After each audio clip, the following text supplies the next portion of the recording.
Se você quer participar, querido, do coral, ainda dá tempo. A nossa ministração será no dia 20 de dezembro, 20 lá no Caiobá.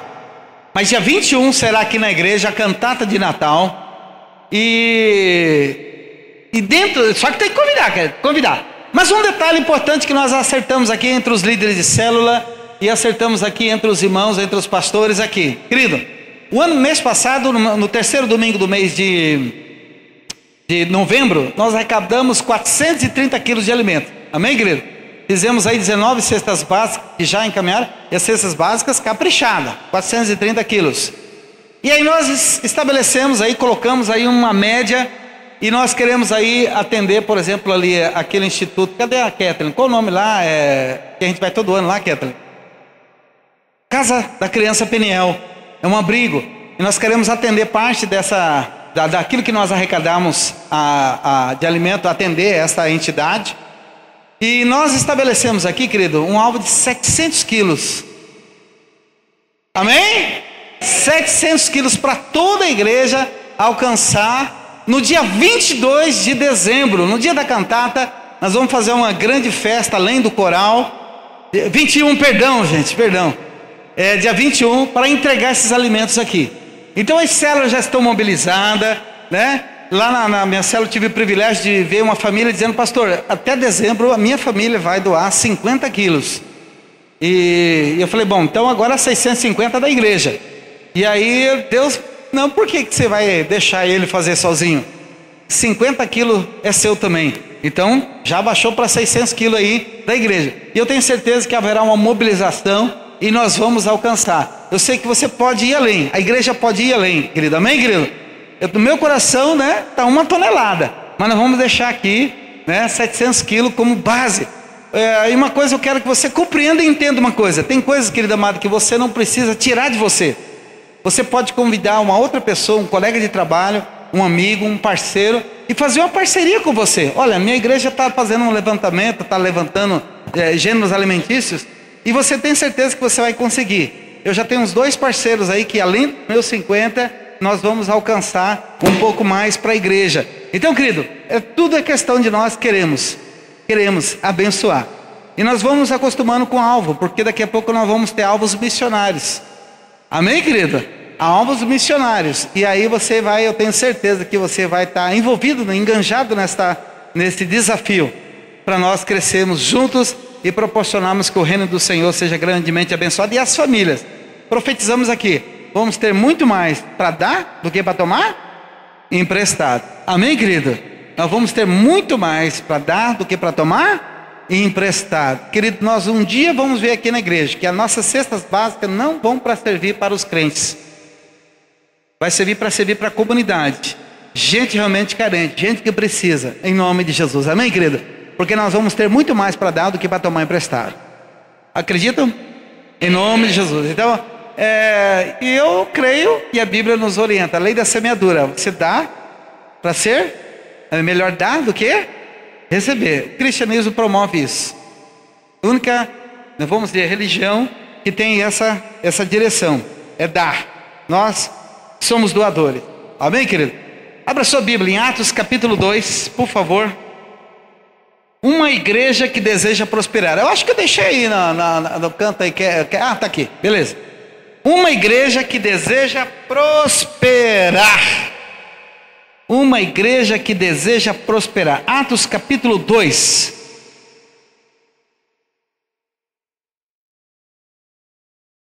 Texto conhecido, sempre baseamos algumas mensagens voltadas para essa direção. Aqui está do verso 42 em diante, até o versículo 47. Acompanha aí comigo, por favor. Diz assim: perseveraram na doutrina dos apóstolos e na comunhão, e no partir do pão e nas orações. E cada alma havia temor, e muitas maravilhas e sinais se faziam pelos apóstolos. Todos os que criam estavam juntos, tinham tudo em comum, vendiam suas propriedades e fazendas, repartiam com todos, e cada um tinha, segundo cada um tinha necessidade. E perseverando unânimes todos os dias do templo, e partindo o pão em casa, comiam juntos com alegria e singeleza de coração, louvando a Deus e caindo na graça e todos os dias acrescentava o Senhor à igreja aqueles que haviam de se salvar. Agora vamos lá para Filipenses, capítulo 1. Dias de tribulação, lutas, dificuldade, problemas, irmãos. Filipenses é uma carta abençoada para momentos como esse. Eu sempre, de vez em quando, me refugio a esta carta que nos renova e nos dá a direção importante. Então, de 27 a 30, de Filipenses capítulo 1, de 27 a 30. Perdão, um pouquinho, Efésios. Diz assim: achou não? Amém? Pois somente deveis portar-vos dignamente conforme o evangelho de Cristo, para que quer que eu vá e veja, quer esteja ausente, ouça acerca de vós que estáis no mesmo espírito, combatendo juntamente com o mesmo ânimo pela fé do evangelho. Em nada vos espanteis dos que resistem, o que para eles na verdade é indício de perdição, mas para vós de salvação, isto de Deus, porque a vós foi concedido em relação a Cristo, não somente crer nele, mas também padecer por ele, tendo o mesmo combate que em mim tende visto e agora ouvis em mim. Capítulo 2. Portanto, se algum conforto em Cristo, se alguma consolação de amor, se alguma comunhão do Espírito, se algum estranháveis afetos e compaixões, completai o meu gozo, para que sintais o mesmo, tendo o mesmo amor, o mesmo ânimo, sentindo a mesma coisa. Eu vou ler o versículo 2, você acompanha e repita comigo. Completai a minha alegria,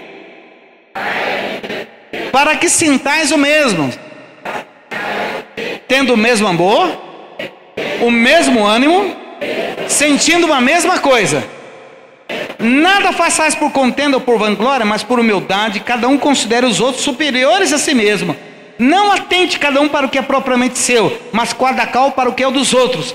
De sorte que haja em vós o mesmo sentimento que também houve em Cristo Jesus, que sendo em forma de Deus, não teve por usurpação ser igual a Deus, mas aniquilou-se a si mesmo, tomando a forma de servo, fazendo semelhante aos homens, e achado na forma de homem, humilhou-se a si mesmo, sendo obediente até a morte e morte de cruz. Pelo que também Deus o exaltou soberanamente e lhe deu um nome que é sobre todo nome, glória a Deus, para que o nome de Jesus se dobre todo o joelho dos que estão na terra, debaixo da terra, nos céus, e toda língua confesse que Jesus Cristo é o Senhor, para a glória de Deus Pai. Amém, querido? Então eu vou fazer uma coisa com vocês. Eu vou ler os dois últimos versículos. E quando eu terminar esse último versículo, você vai levantar, dá um glória a Deus. Não sei se anjo está dormindo, mas eu acho que não está. Mas se for, você acorda ele com glória a Deus bem forte. Amém, queridão? Diz assim: para que o nome de Jesus se dobre todo o joelho dos que estão nos céus, na terra e debaixo da terra, e toda língua confesse que Jesus Cristo é o Senhor, para a glória de Deus Pai. Amém, glória a Deus, aleluia. Uma igreja que quer prosperar. Bom, se eu for perguntar, claro, todos nós vamos querer prosperar. E eu não vou aqui, pelo amor de Deus, irmão, quero que você entenda. Eu não sei nem se teologia da prosperidade é teologia, mas eu não vou me basear e me pautar em cima disso. Eu creio num Deus que supre todas as nossas necessidades. Ele tem muito mais para dar que a gente pode imaginar. Ele é o dono do ouro e da prata, ele é soberano sobre as coisas, criador e sustentador desse universo. E nós temos que acreditar nisso e crer nisso. O problema é que o nosso evangelho hoje, você há de concordar comigo, e às vezes está vendo algumas distorções em relação a essa área de prosperidade. Nesses 40 dias de jejum nós trabalhamos e focamos uma coisa muito importante, que eu e você precisamos ter maturidade espiritual, precisamos prosperar emocionalmente, prosperar. E uma das coisas, quando eu estava lendo, principalmente esse contexto de Atos dos Apóstolos, eu imaginava, irmão, o contexto da prosperidade emocional que os crentes da igreja primitiva tinham. Você parou para pensar? Você já parou para pensar o soldado romano chegar com a espada na garganta daqueles homens de Deus, dos heróis da fé, e dizer: César é o Senhor? E os cristãos diziam: não, Jesus é o Senhor. E aí eles diziam: tira esse Jesus, renuncia a esse Jesus, porque se não ocorrer isso, você vai ser decapitado. E eles diziam: diga que César é o Senhor. E eles diziam: Jesus Cristo é o Senhor. Irmão, que equilíbrio emocional.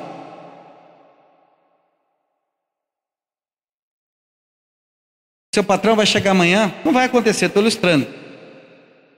Ó, lamento, mas você vai ter que ser dispensado porque não está dando certo. Ai, meu mundo acabou. Vai acontecer isso?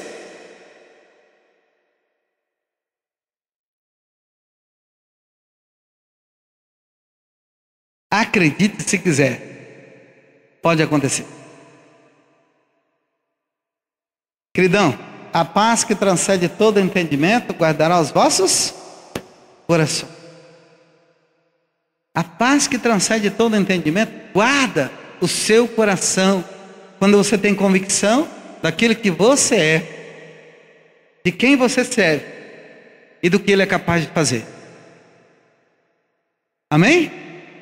Quando Deus fecha uma porta, Ele tem 7 abertas para você. Amém, queridão? Então uma igreja que quer prosperar tem que entender que a igreja, ela é de Jesus. Amém? A igreja é de Jesus. Os que estão em Cristo Jesus são nova criatura. 2 Coríntios 5,17. Assim, se alguém está em Cristo, nova criatura é. Nós não somos cidadãos dessa terra, nós somos cidadãos do céu. Somos peregrinos aqui nessa terra, querido amado irmão. Pensai nas coisas que são do alto. Buscai as coisas que são do alto e não as que são na terra. Por aí já começa a combater um pouquinho a dita teologia da prosperidade, porque muitas vezes nós gastamos muito mais tempo para investir em coisas da terra do que muitas vezes no céu. A unidade da igreja é uma das características centrais e verdadeira da verdadeira igreja. A unidade da igreja é centro das atenções da verdadeira igreja. Porque a tendência humana, a razão humana é dividir, separar, individualizar. Mas a igreja, irmão, você pode até encontrar no seu conceito que algumas coisas na igreja estão desunidas e tal. Mas, irmão, a igreja de Jesus, se a igreja se posicionar como ela tem se posicionado, e ela vai precisar se posicionar mais ainda, o nosso general é Cristo, o Senhor. Ele está à frente das nossas batalhas. E quando a gente se posiciona, não tem quem vai vencer a igreja. Por isso que entendo uma coisa, divisão na igreja é problemática, porque significa dividir a Cristo, significa repartir o corpo dele. A igreja é uma família, Cristo é o primogênito, Ele é o Senhor, é o primogênito de muitos irmãos. Romanos 8:29 trata sobre isso.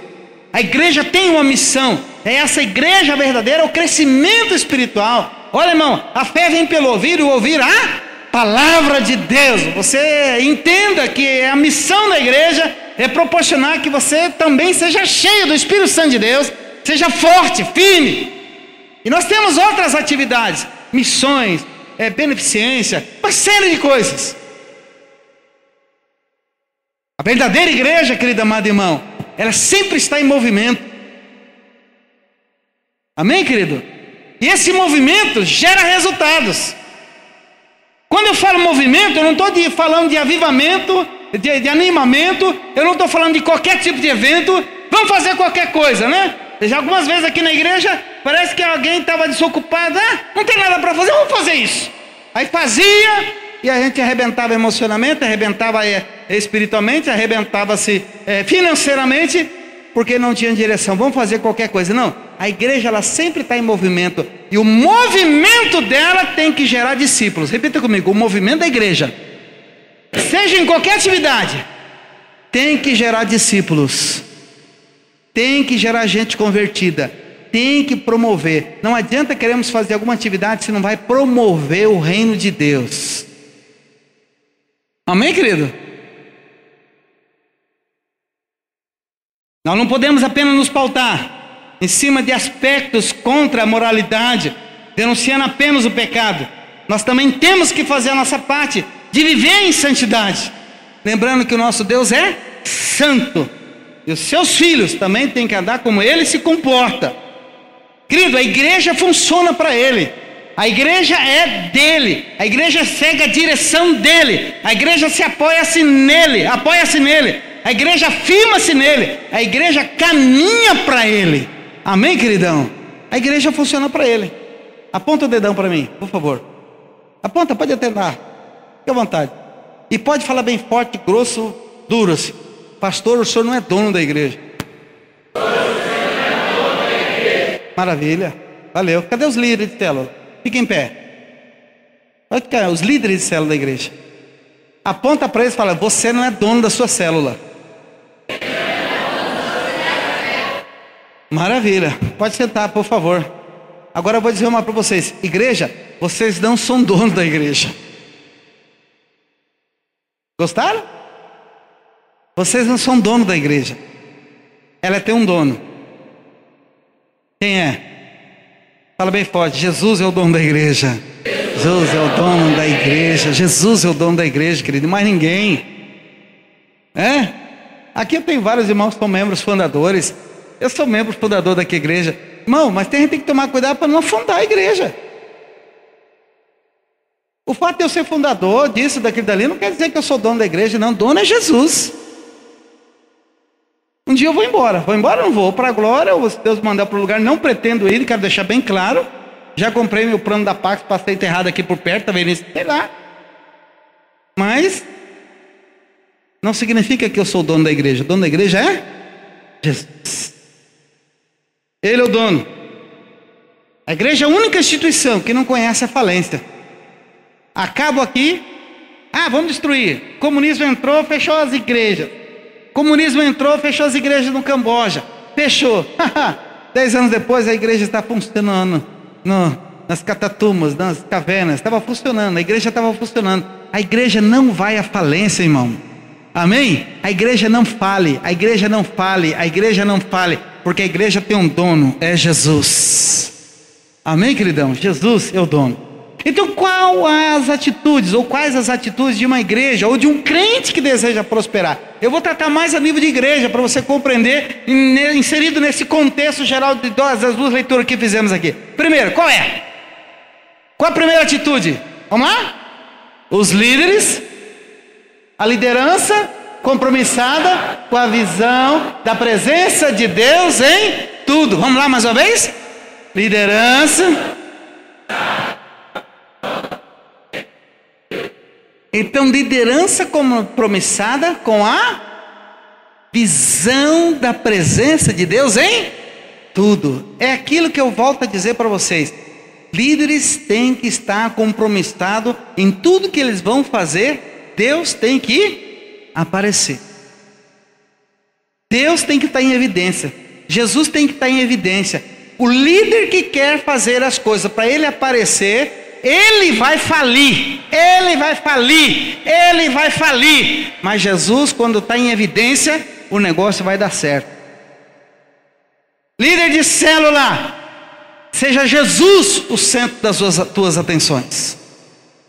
Não seja e não tenta reportar a si aquela expressão de Jesus: sem mim nada podeis fazer. Não tem gente assim? Eu quero ver agora. Tem gente que já saiu da igreja, não só nessa, mas de outras. Agora eu quero ver o que vai dar. Eu já vi colegas que saiu da igreja, não se deu bem na igreja, saiu e começou a dizer: agora eu quero ver o que vai dar. A igreja continua e eles têm ministério. Porque o dono é Jesus. Liderança compromissada.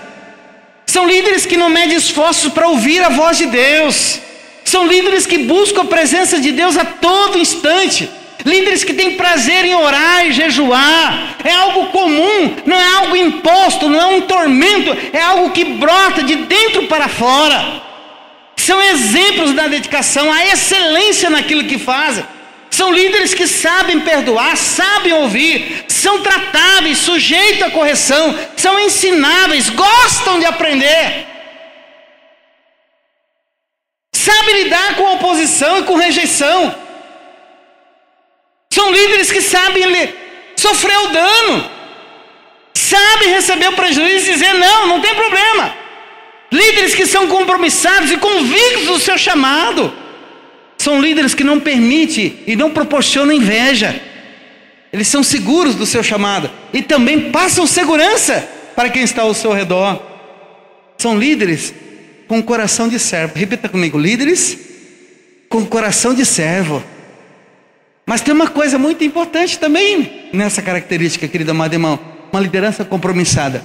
São líderes que têm autoestima elevada, porque o Senhor é o dono da obra e escolheu ele para fazer algo que talvez os anjos eram para fazer, mas escolheu ele. Amém, queridão? Liderança compromissada tem estima elevada. Eu vou passando pela prova, dando glória a Deus. Estou desempregado, mas eu estou ali servindo ao Senhor. As coisas não estão ao meu favor, as vendas não estão boas, mas eu estou servindo ao Senhor. Amanhã tem reunião da célula. Eu estou achando que vai me dar uma dor de cabeça às 9 horas da noite. Líderes compromissados, tudo que vamos fazer, o Senhor vai aparecer. Amém, querido? Então, líderes, essa é uma das atitudes de uma igreja que deseja prosperar, é os líderes compromissados com a visão da presença de Deus. Segunda lição: é uma igreja que facilita e promove relacionamentos saudáveis. Você pode ler aqui? Vamos lá? Ela facilita, vamos lá? Ela facilita e promove relacionamentos saudáveis. Irmão, não adianta ser uma igreja cheia de pessoas vazias. E eu sei, a primeira liderança da célula está aprendendo algumas coisas aí a respeito de chorar junto, de aprender junto, de ouvir não. Relacionamentos saudáveis são aqueles que edificam. Relacionamentos saudáveis são aqueles que promovem o bem-estar um do outro. Relacionamentos saudáveis são aqueles que transpiram e inspiram maturidade, onde as pessoas que estão ao nosso redor têm o prazer de estar conosco. Eu não sei se você já ficou perto de alguém ou num ambiente do qual parece que a pessoa está carregada. Você percebeu isso? A pessoa chega, parece que ela está carregada. E aí alguns místicos, falam: essa pessoa está com uma carga negativa. Já viu isso? Já viu gente assim? Você até arrepia, né? Meu Deus, o que está acontecendo? O porquê será? Mas relacionamentos saudáveis, querido amado irmão, você chega lá no seu trabalho, tem aqui gente gerente, tem gente aqui que é dono de empresa. Então ele chega lá na segunda-feira chutando o balde, arrebentando a boca do balão. Quem me fizer alguma coisa vai embora hoje. Ei, meu irmão, não é saudável. Isso não vai dar certo. Mas depois dessa ministração, compreenda uma coisa: Jesus quer que você seja uma pessoa curada, restaurada. Aonde você estiver, querido amado irmão, exale o bom perfume de Cristo Jesus. Exala alegria, irmão. Exala vida. Exala ânimo. Exale fé. Exale o amor de Cristo nas suas vidas. Igreja saudável é aquela que facilita e promove relacionamentos bons. Relacionamento saudável é aquele que fortalece famílias, gera confiança, promove o reino de Deus. Se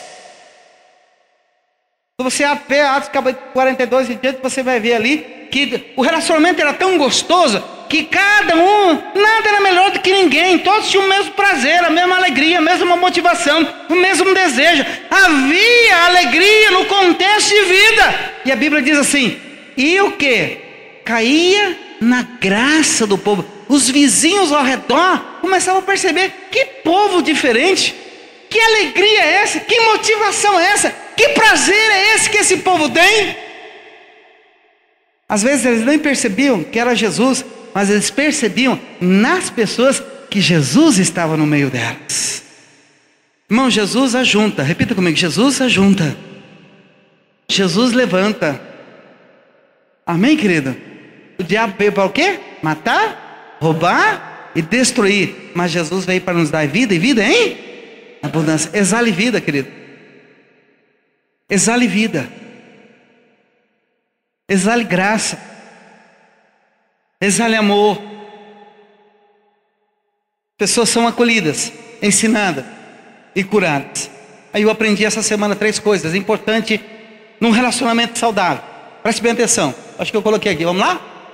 3 atitudes importantes no relacionamento saudável. Qual é? Primeiro, qual é?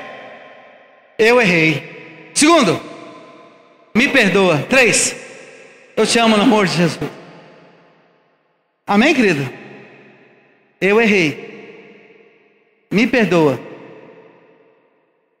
Eu te amo no amor de Jesus. A gente tem que ser corajoso para isso.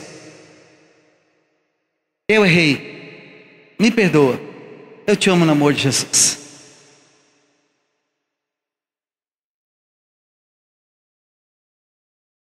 As pessoas são mais importantes do que coisas. Você pode repetir isso bem forte? As pessoas são mais importantes do que coisas. Vamos lá? As pessoas são mais. Quem está mais importante aí do seu lado? Olha aí. Essa pessoa que está aí do seu lado. Você olhou com uma cara de ânimo para ela que deu desânimo. Essa pessoa mais importante, você vai dizer: é ela? É ela? Não sou eu? Não, é do seu lado.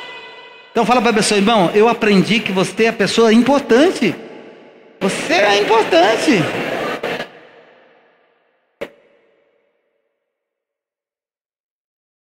Amém? Agora, se ele ficou durão ou durana, não falou nada, fala para ele: você continua sendo importante assim. Você continua sendo importante assim. Amém, queridão? Agora usa essas 3 expressões para ele aí. Fala: eu errei.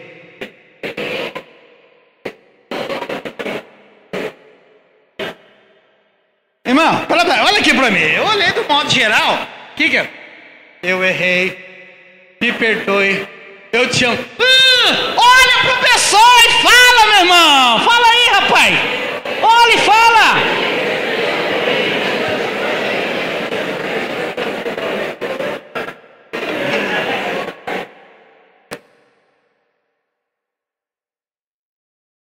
Amém, querido? Se você está do lado da sua esposa, você pode dar um beijo nela. Esposa! Namorado não. Tem gente, meu irmão, que é folgado, rapaz. É verdade, né? Muito bem. 3. A igreja que deseja prosperar, ela sempre deve ensinar a importância de servir uns aos outros. Vamos lá, leia para mim, por favor, vamos lá.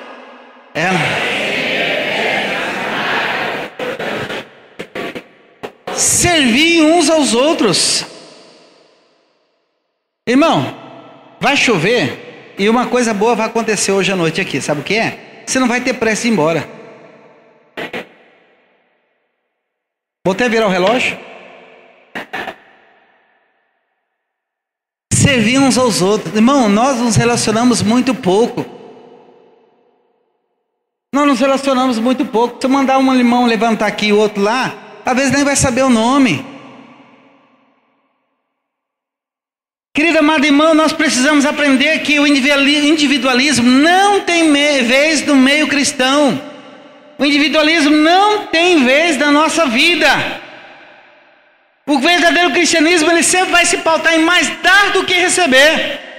E o exemplo que nós temos é que Jesus é Deus, se fez de servo. Jesus deu exemplo de como servir sem esperar nada em troca. O mundo está ensinando isso. Se eu tenho que fazer, quanto que eu vou ganhar?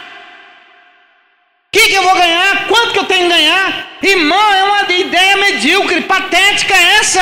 Isso não serve para nós. Vamos fazer as coisas sem esperar. Existe uma expressão na palavra de Deus aqui que sejam cooperadores. Cooperar. Essa expressão cooperar quer dizer que eu quero servir, eu vou servir sem a necessidade de ser o primeiro.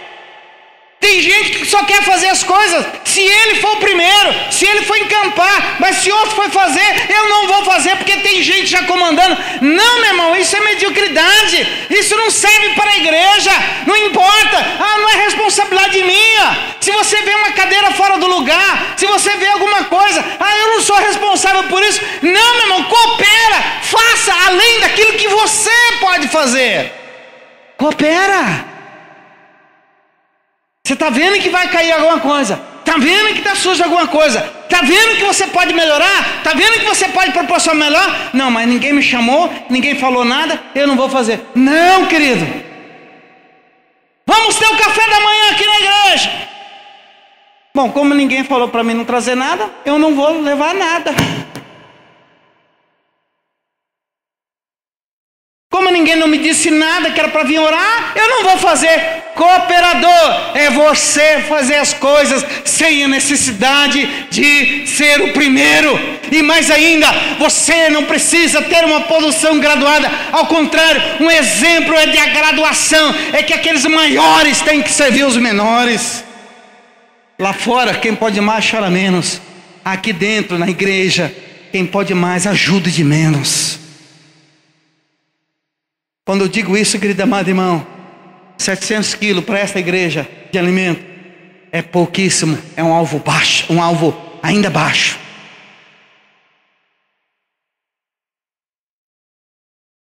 Querido, Deus tem o melhor para nossas vidas, mas vamos aprender a servir uns aos outros.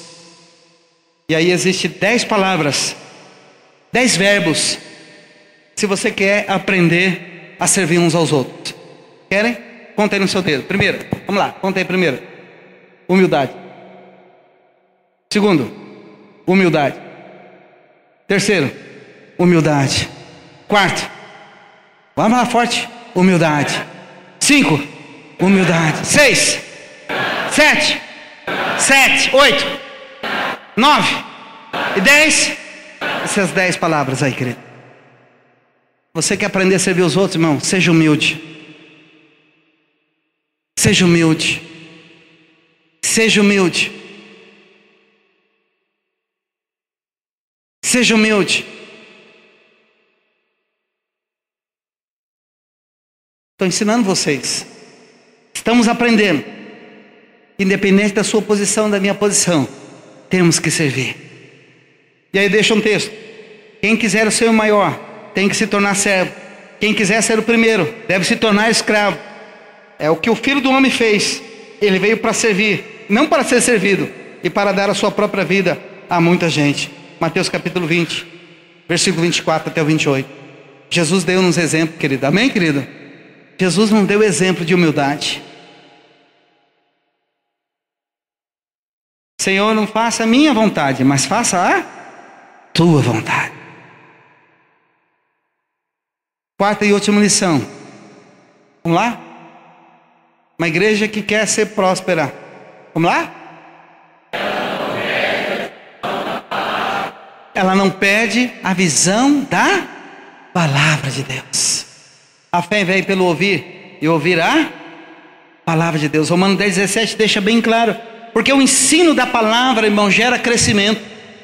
Entenda uma coisa: sem a visão da palavra, eu e você não temos autoridade espiritual. Vou repetir. Sem a visão correta da palavra de Deus, não temos autoridade espiritual. Você pode ter unção, você pode gastar horas de oração, você pode ser o que for, mas entenda uma coisa, querido amado irmão: ser usado é diferente de ser aprovado. Ser usado é diferente de ser aprovado. Eu e você podemos ser bonitinho aqui na igreja, mas é lá dentro da nossa casa, é lá no nosso trabalho, é daquele portão ali para fora que nós vamos ver a diferença. Preste bem atenção, querido amado irmão. Eu e você não podemos perder a visão da palavra de Deus, porque quando isso é ensinado a mim e a você, nossa fé é acrescida. O ensino da palavra fortalece a unidade da igreja. O ensino da palavra gera proteção, gera discernimento, gera maturidade. E é perigoso quando a igreja, quando a família, quando o pastor, quando o líder, quando o membro ou quando a igreja perde a visão da palavra de Deus. E existem 3 formas de discernir as coisas, querido amado irmão. A primeira é o discernimento natural. De gilete corta, que você não rasga dinheiro. Esse é o discernimento natural que todos nós temos na medida que nós vamos crescer.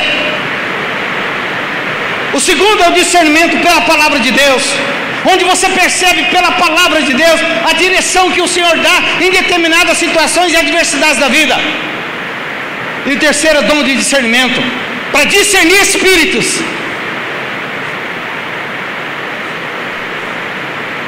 E aí eu vou trazer aqui um discernimento que Deus me deu aqui.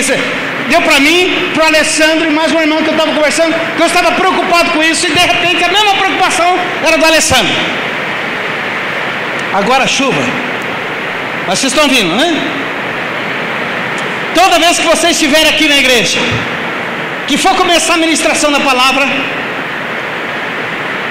você ore no seguinte sentido: Senhor, que toda palavra ministrada aqui não seja distorcida quando chegar aqui no meu ouvido. Eu tive e nós tivemos esse discernimento, porque algumas coisas que às vezes até sendo ministrada aqui, eu já cheguei a pegar mensagem para ver se eu tinha falado alguma coisa, e eu sabia que eu não tinha falado, mas no ouvido de algumas pessoas entrou dessa forma. Eu falei: opa! Então você não pode ficar aleluiado dentro da igreja. Você não pode ficar ao léu com a sua mente vagando. Você tem que levar a tua mente cativa ao senhorio de Jesus. Porque quando vem a palavra, através do louvor, através da ministração da palavra, o diabo não rouba e não distorce o que está sendo dito. Lá na célula a mesma coisa. Não deixe.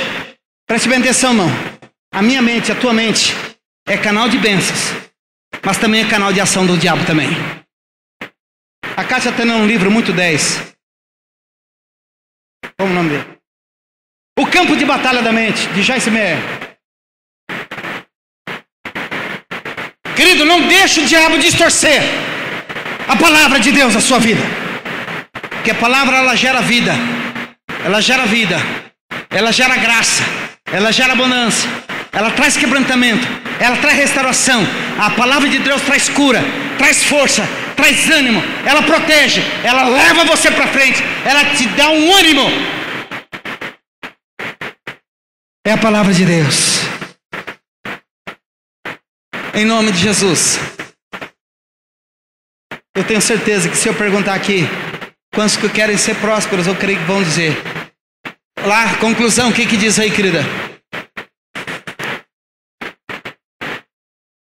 O que diz aí?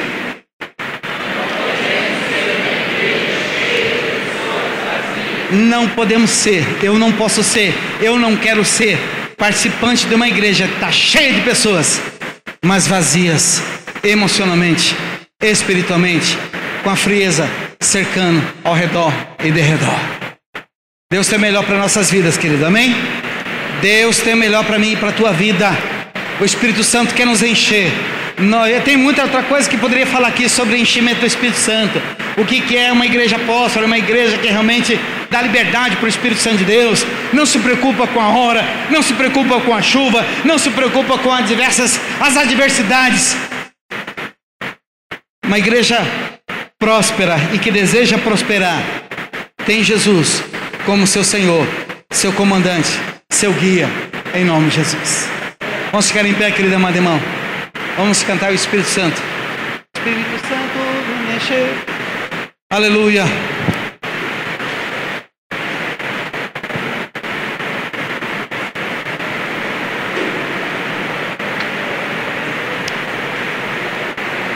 Quero que você pegue na mão do seu irmão. Vamos orar. E eu queria que nessa oração você fosse sincero e dissesse: Senhor, eu preciso, eu quero ser